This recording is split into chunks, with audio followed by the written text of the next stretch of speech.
ইসলামী bank দখলের mastermind ছিলেন সাবেক প্রধানমন্ত্রী শেখ হাসিনার শীর্ষ দুই কর্মকর্তা মুখ্য সচিব আবুল কালাম আজাদ ও সামরিক সচিব মিয়া মোহাম্মদ জয়নুল আবেদিন। তাদের নির্দেশে এস আলমকে সহযোগিতা করেন ডিজিএফআই এর তৎকালীন শীর্ষ দুই কর্মকর্তা। একথা জানান ব্যাংকটির সাবেক ব্যবস্থাপনা পরিচালক ও সেই সময়ে নিয়োগ পাওয়া দুই পরিচালক। চট্টগ্রামের বিতর্কিত ব্যবসায়ী এস আলম ইসলামী ব্যাংক দখল করেন 2017 সালের 5 জানুয়ারি। তবে এই প্রক্রিয়া শুরু হয় 2016 সাল থেকেই। অনুসন্ধানে উঠে এসেছে প্রধানমন্ত্রীর কার্যালয় থেকে আসে ব্যাংক দখলের যাবতীয় নির্দেশনা। 2016 সালের মে মাসে ইসলামী ব্যাংকের পরিচালক হন চট্টগ্রাম বিশ্ববিদ্যালয়ের অধ্যাপক সৈয়দ আহসানুল আলম।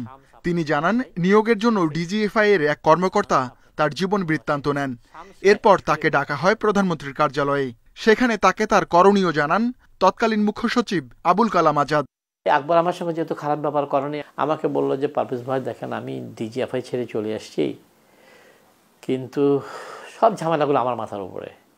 এখন উপর থেকে আমাকে বলা হয়েছে আপনাকে পদত্যাগ করানো। অধ্যাপক আহসানুলের কিছুদিন পর ইসলামী ব্যাংকের পরিচালনা পর্ষদে নিয়োগ পান সাবেক সেনা কর্মকর্তা আব্দুল মতিন। তার নিয়োগ এস আলমের প্যারাডাইজ ইন্টারন্যাশনাল কোম্পানির প্রতিনিধি হিসেবে। তার নিয়োগ তদারকি করেন শেখ হাসিনার তৎকালীন সামরিক সচিব প্রয়াত মিয়া মোহাম্মদ জয়নুল আবেদিন।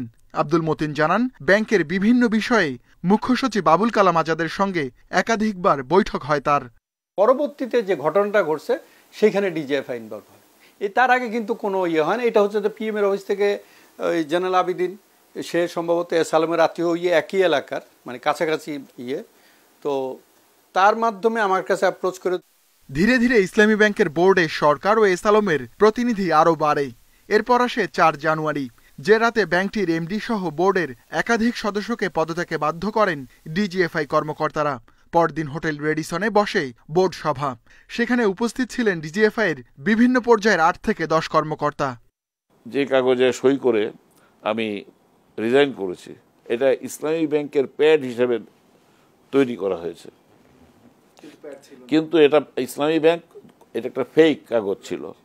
হুকুম পালন করা ডিজিএফআই কর্মকর্তাদের পরিচয় নিশ্চিত হতেই ইসলামী ব্যাংকের তৎকালীন 3 পরিচালকের সঙ্গে কথা হয় ইন্ডিপেন্ডেন্ট টেলিভিশনের। তারা জানান, ব্যাংক দখলে অগ্রণী ভূমিকা রাখেন ডিজিএফআই এর তৎকালীন মহাপরিচালক লেফটেন্যান্ট জেনারেল আকবর হোসেন ও পরিচালক ব্রিগেডিয়ার জেনারেল AKM আমিনুল হক।